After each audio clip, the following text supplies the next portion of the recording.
in with Mom. Gotta check in with Mom. Black Lives Matter! Black Lives Matter! Racism is still alive. Listen up.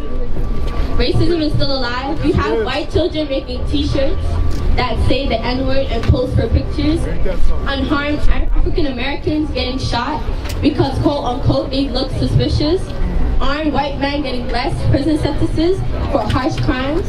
For example, Meek Mill has to serve a maximum of 2 to 4 years for petty theft when he was younger, while a rapist is sent 6 months and really served 3.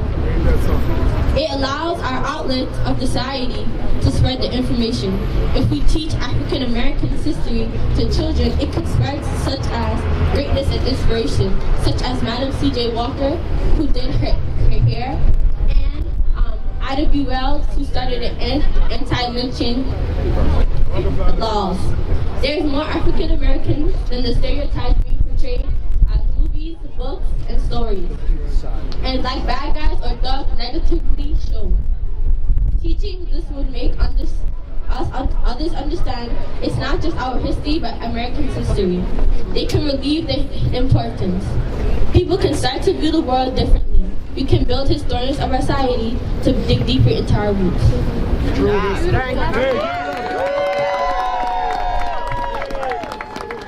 Let's give her a hand.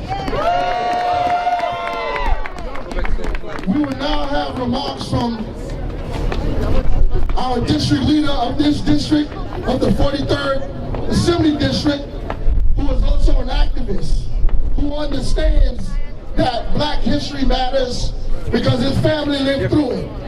Let's give a hand to our district leader, our friend, our brother, our Malcolm X of today, District Leader Jeffrey Davis.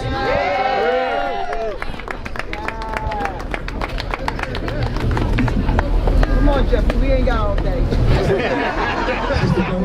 I'm moved by that. I was moved by that, Bishop. That's Bishop. Myth. Christopher Columbus discovered America. Myth. Myth. George Washington chopped down the cherry tree. Myth. There's countless myths. Abraham Lincoln freed the slaves. Myth. Facts.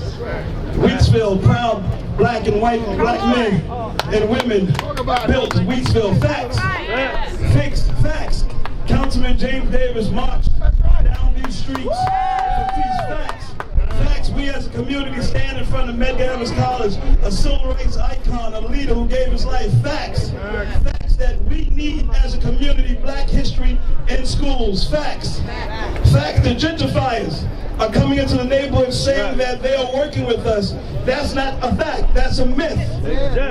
They say that racism has calmed down. Myth. It's alive like never before. So we're dealing with facts and we're dealing with myths. Facts and myths. Facts. We stand together as a community saying that we want Black history and public schools. We want Black history in public schools. It's a no-brainer. We stand in front of MEDGAR as an icon. It's a no-brainer. We want Black history in public schools and we want it now. We want Black history in public schools and we want it now. When do we want it? Now. When do we want it? Now. When do we want it? Now. Now. Thank you very much. Bishop. Let's give him a hand. We will now hear from the PTA president of MEDGAR Prep, who's been a fearless fighter. This sister and I did a sit-in at the Tweed Chambers building to make sure that MEDGAR remains open. Those are our Black institutions in our community. You will not try to take out our Black institutions in our community.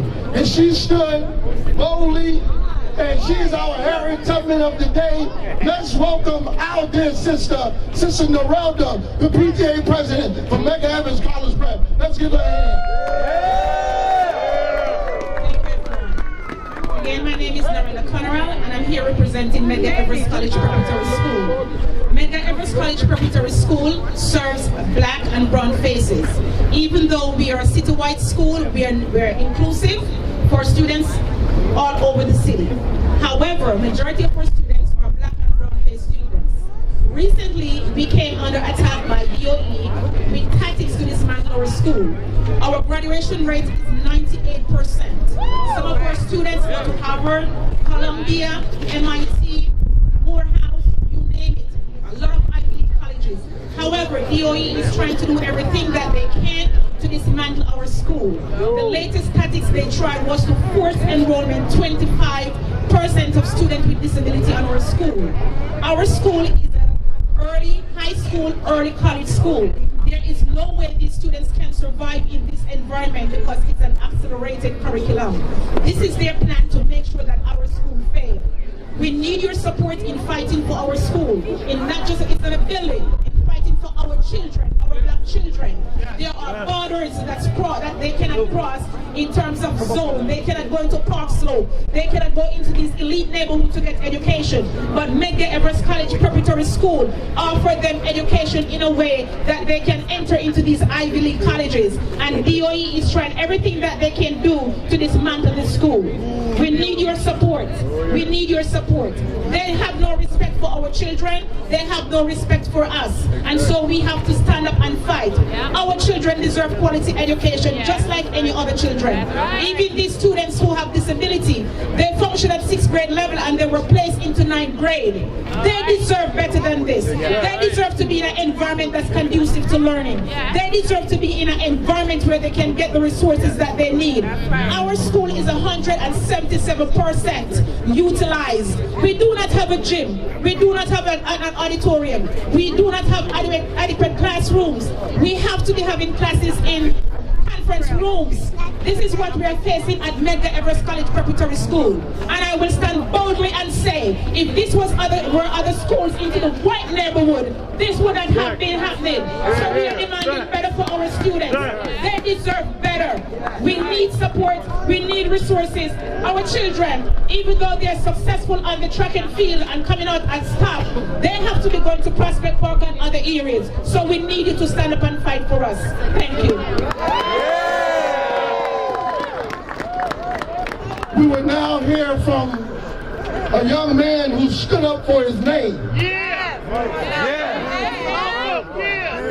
This young brother, I'm proud of him because he stood up for what his mama named him and his daddy named him. How dare Christ the King in 2018 tell a young man that he cannot use his name? And we're going to stand by him and support him.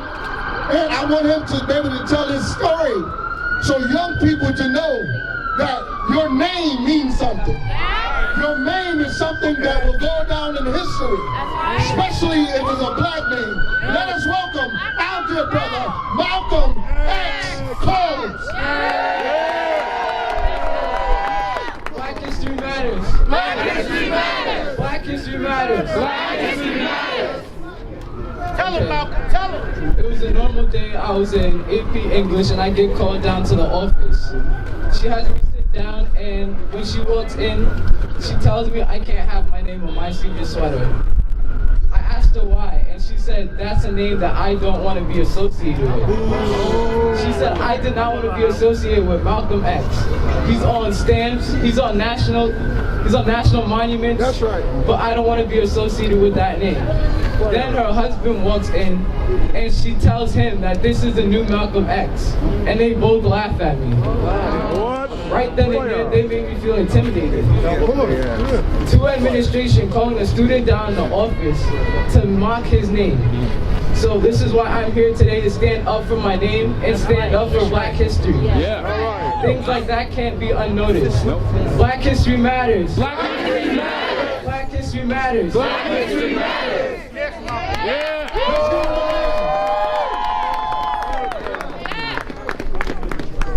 We're going to stand by him 100% because we want to make sure that we send a message to Christ the King. How can you name a school Christ the King and you don't be king-like? That's right. You do nothing that is king-like. How can you name your name of king-like and you do nothing that is Christ-like? How can you name your name of Christ the King and you do nothing that what King would do today? That's right. So we want to make sure that we stand in solidarity with our dear brother Malcolm X as he goes through. And check this out, this young brother is on the dean's list. He's going to college. And he had to ask one of his friends where the principal's office because he never been to the principal's office. So that is definitely something that we got to stand by. Many times we always go negative about our young people, but this is something positive that we must stand by. Let's give them another hand. In Black History Month, while I'm dealing with the Malcolm X situation, I get a call from to go down to the Boogie Down Bronx. Any Bronx here? And I had to turn up my phone because I didn't believe what I was hearing. What I heard was from a teacher, an Afro-Latino fiery sister, who stood up and said that she wants to teach her children Black history. That's right. Which is in the curriculum. So she ain't breaking no law, she ain't breaking no policy. And the principal, Miss Catania, told her, you cannot teach Black history.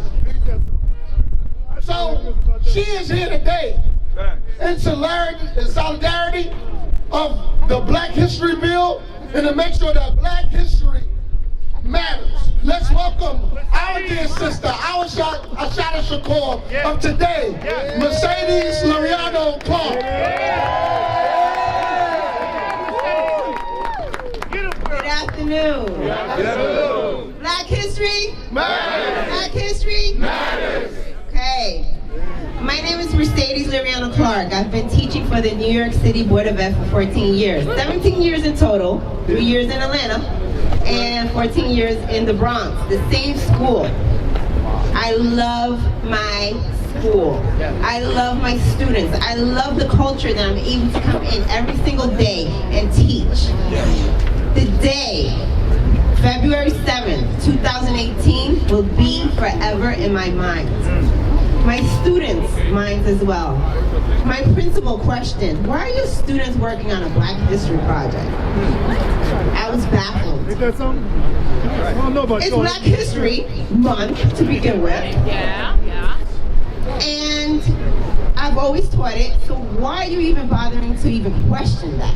Exactly. She then goes on to say, but you're not a social studies teacher. You're not a humanities teacher. You're an ELA teacher, English Language Arts. Aren't they reading and writing? English Language Arts skills? I'm sorry, but Black history is in every subject. I never knew that it was just one particular subject. So she went on to protest that my students should not be studying this. I told her, I'm not deviating from the New York State curriculum. 6th grade is reading but not buddy. It's about a book that took time in the era of the Harlem Renaissance. All my students in the 6th grade were researching people of that era. My 7th graders are studying Frederick Douglass, slavery.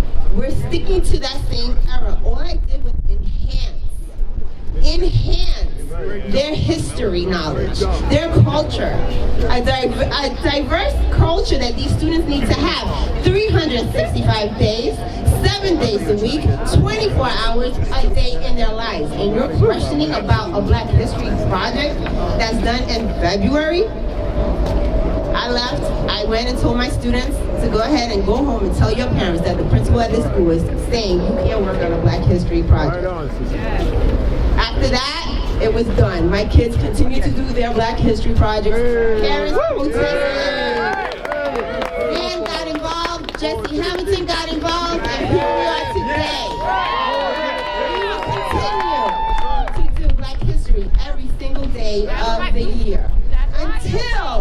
Until New York State passes this and makes it in every curriculum, in every classroom, Black History Month matters.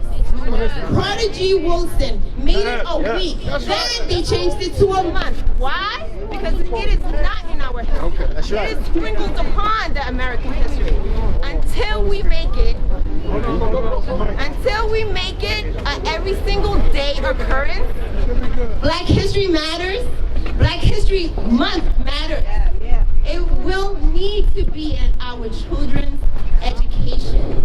If we do not stand up to leaders who think that they can take this away, who can rape our children's minds, they will continue to do it. We have to stand up for what's right. That's right. Martin Luther King says, if you don't stand up for what's right, You fall for anything. Malcolm X said, if you don't stand up for something, you will fall for anything. In order for us to know where we're going, we have to look to our past. Black History Matters, and it will matter in my classroom every single day.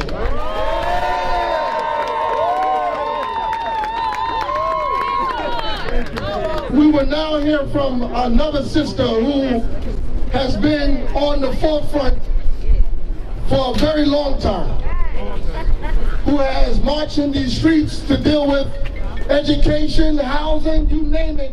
She has been right there with our people.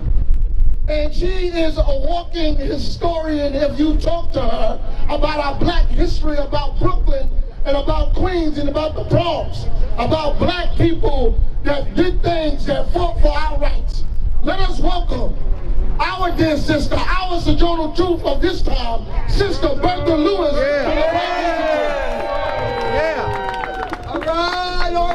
right. That's right. You're trying to say I'm old.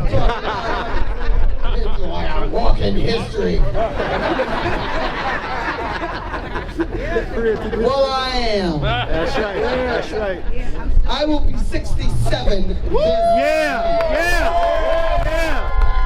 Big party. Correct, okay. And here's my problem. In all of these years, when I was like these babies out here, when I was like these young people, these teenagers, this young brother, in the 60s and the 70s, what were we doing? That's right. Fighting for a Black curriculum. That's right. And here we are again in the 21st century. Again? Really? Really? You know, his brother behind me said, in New York? Supposed to be a blue state? And progressive? No, it ain't. Somebody else's progressive ain't my kind of progressive. That's right. First of all, Black History Month is the shortest damn month in the calendar. And they get a week That's how much they think about us. And they put President's Day. Give them the coldest and give them the shortest. It's mind over matter. They don't mind because we don't matter. Black Well, Minds guess Matter. what? We will keep fighting. We will keep doing this. We're not anti-anybody, we are pro-Black. And I'm not ashamed to say that I'm blacker than black, black than blacker than black. If you can't recognize my blackness, then you cannot recognize your humanity. This country was built by us on our back. Yes. And you gonna tell me we're not gonna talk about it? That's not history? You took away our names. You took us away from our land. And now you want to take our minds. Well, guess what? We're gonna get a Black curriculum. That's right. We're gonna get a Black education. And if we don't get it, Shut it down. if we don't get it, Shut it down. we don't get it. Shut it down. Thank you, brothers. Yes. We will now hear from a sister who has been speaking all over the country, who has been writing all over the country, who has been talking about our issues from being on the inside. Our dear sister is here today to give us some good words of motivation. Let us welcome our dear sister, Sister Jamila Davis. Let's give her a hand. Hello, everyone. I'm so honored to be here today, and I'm so happy to be free. I'm just coming home from serving a 12-and-a-half-year sentence in federal prison. Wow. I've just been home for 9 months now, and they say it's justice equal in America. My sentence was for bank fraud, but yet the white male lawyer and the white male mortgage broker who instructed me on what to do both got 2-year sentences each, while I got a 12-and-a-half-year sentence. So I know what it feels like when they say your life doesn't matter, because for the last 9 years that I was behind bars, I was number 592-53053, and my life did not matter. Talk about it, sister. But despite the circumstances and what I went through, behind bars I was able to read. I was able to learn about our history. Behind bars I was able to get my associates, my bachelor's, and I just completed my master's degree. Yes. Behind bars I learned about my people and the great heritage I came from. I learned that I came from kings and queens. And I learned that I too could become somebody. So behind bars I also learned how to write. I became an author of over 12 books. And behind bars, I began to galvanize my sisters, many serving lengthy sentences for non-violent crimes. And together we became the Pink Panther Clique. Right now, we are filming shows and movies and television series about our struggles and our stories. And I share just to say, despite where you come from and what you are, we are strong people, and we can do anything, and all things are possible that God strengthens us. So Black History matters, we matter, and I'm here with Senator Hamilton, and you already know what it is. It is going down.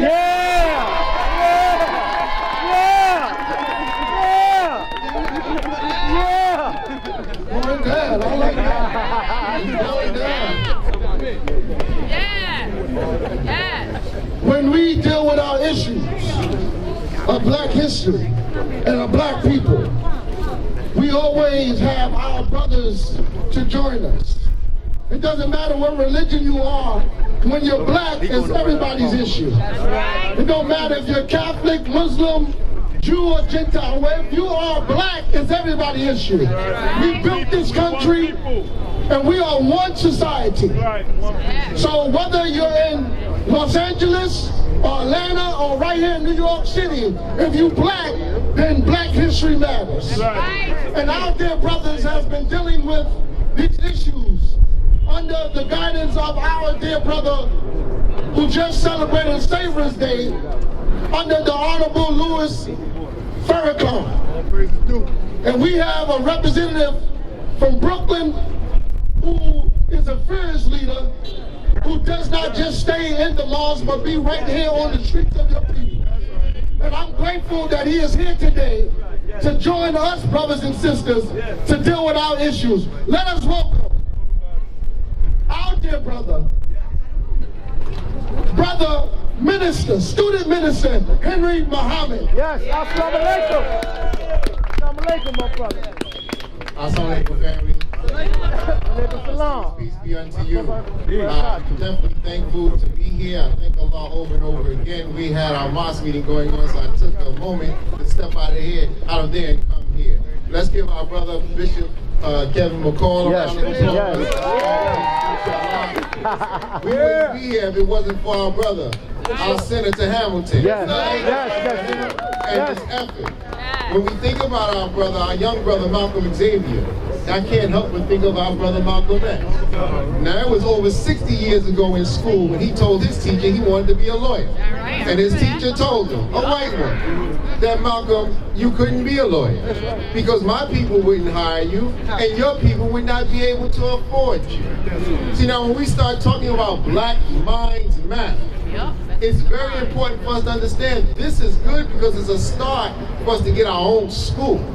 More or less than a curriculum inside someone else's school. The Honorable Minister Louis Farrakhan says to us, brain gives birth to mind. So when we talk about Black Minds Matter, whose brain is over that mind?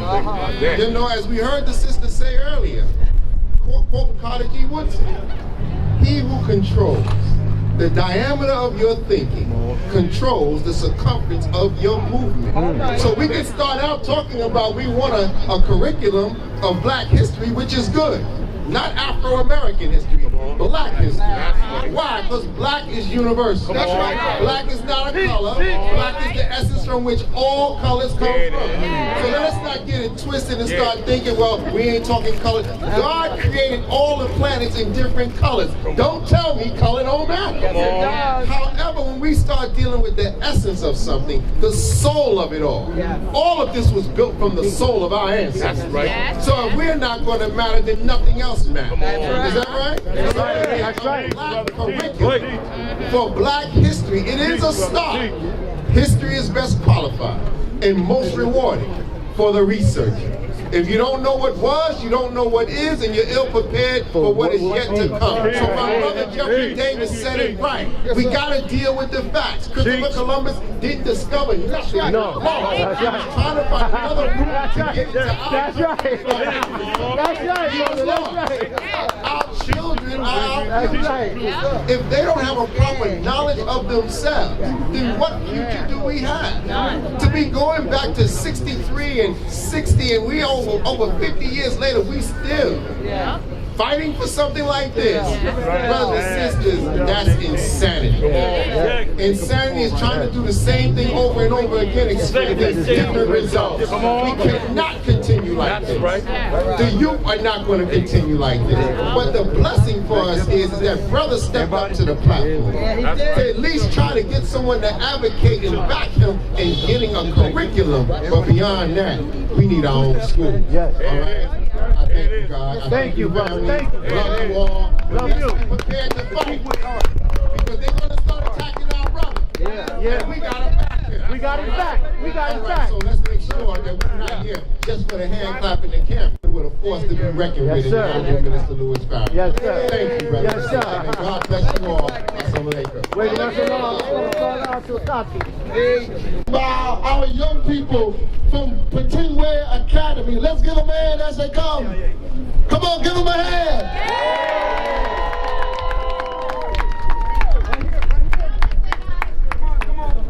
Patingway Academy.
hear from a brother who has been a fireless leader, who his brother has touched the minds and the hearts of everybody across this country. His brother name is Khalif Browder. And I encourage every young person, every old person, every middle-aged person to see the documentary that's on Netflix about Khalif Browder. I thank him because he decided that after what happened to his brother, he ran for office to change the criminal justice system that his brother died in. So let us welcome our dear brother, our brother who stood up for what he believes in and what is right, our dear brother, Akeem Browder. Let's give him a hand.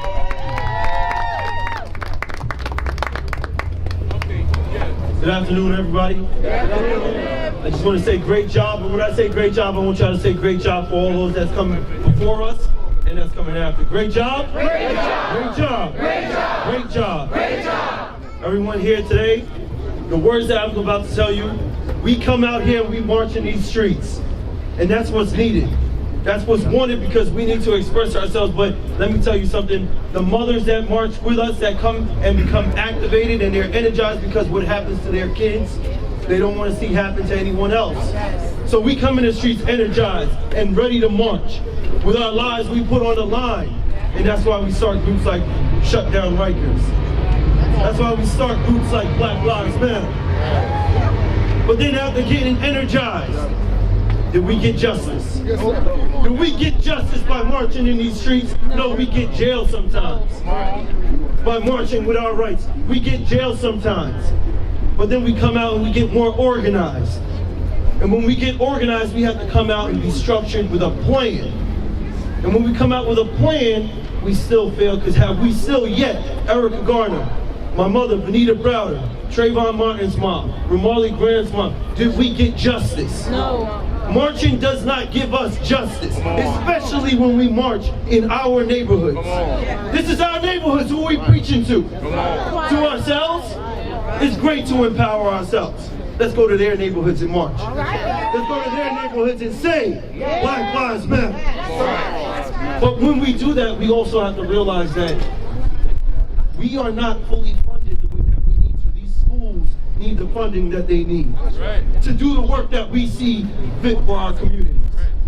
But we need to be more organized in getting our funds. Without being financed, that's why the greatest finance company that's today, NRA, a $350 million company, cannot get bad publicity when our schools get shot up. Because they got the funding and they're financed to do the work that shuts up our ears. When the media can't tell our stories, because they're funded. But we have to stop because our parents can't keep on crying and suffering and dying as well as us while we're dying and suffering in jail because we don't have the finances to get in proper attorneys or to get laws changed. We need that. And we have the power to do that instead of investing in their companies, instead of investing in their schools. What do we need? Finance. We already have everything else. We're energized and outside right now. We're organized and we're outside right now in the cold in God's sun. And yet, we need the finances to do the rest of the work. We need the people to come out and continue doing the work. But right now, what I'm saying is, we need the finances of all of us to put into our black companies, in our black schools, in our black children. Because right now, I just came back from Alabama. The heart of where civic engagement starts, our civil movement start. And I got to tell you, they are organized and they are financed. I spoke at Booker T. Washington High School yesterday. Just yesterday, I was there for a week. Marched the same trail as Martin Luther King with Jesse Jackson just yesterday to Selma. To come back to here in America, in New York, and it's not a coincidence or a wonder why we still don't have the things we need, which is because we're not financed. Because they have everything and they're taking our development. because these developers can come in with their money and take our communities and say that they're going to work with us because we don't read. We also don't read. When we have bills passed, ask your senator or your assembly member, I want to read the fine print. I want to read what that document says before we sign off on it and a petition with it. Because before you get my black vote, you need my black mind. Don't let the light skin fool you. My mother's Jamaican. I know we need to start reading, but we also need to be organized, financed, and fully financed to get us what we need. Black Lives Matter. Thank you. All right. We will hear from another sister who has been on the front lines of dealing with our issues with our children. This is a Black History Minds Matter rally, so we want to hear from people who teach our children our Black history. So we will hear from our dear sister, Cherie Smith from Middle College, Medgar Evers Prep. Let's give her a hand as she comes. Good afternoon, everyone. Good afternoon. So we stand on the shoulders of our ancestors, right? And when we come from kings and queens, right? And because we come from kings and queens, if our children know that, it makes it very, very difficult for them to deviate from that. So we need to make sure that in our curriculum, in our homes, at schools, wherever they go, that they're clear on who it is that they are, who it is that they represent, and what it is that they're from. I'm a proud parent of a 9th grade student at MEDGAR Evers College Preparatory School. He's a 9th grader, he's a freshman. And MEDGAR Evers does an amazing job at educating their students. So much to the fact that as a freshman, he's already done 8 regions. He's already taken AP classes. It's not because he's so amazing. I mean, don't get me wrong, I think my child is amazing. It's amazing. But it's not anything that all of our children cannot be doing if given the opportunity. You know, so we got to stand out here and we have to fight when DOE comes up again. What it is that we're doing for our children. We have to fight when no one else is fighting. We have to get others involved in the fight. We have to stand collective and stand strong and not grow weary. Because if we grow weary, the fight will not continue. Regardless of the color of the skin, regardless of the zip code, all children deserve to have a quality education. All children. Not just some children. All children deserve a quality education, and quality education includes Black history. Black history is American history. It is world history. And we built this country. We built the islands. We started civilization. We taught the world how to think. We raised our babies even when we was ignoring our own. Taught the world to pray. It's Black history. It's our history. It's everyone's history. And it cannot continue to be ignored. Thank you. Come on, y'all can do better than that.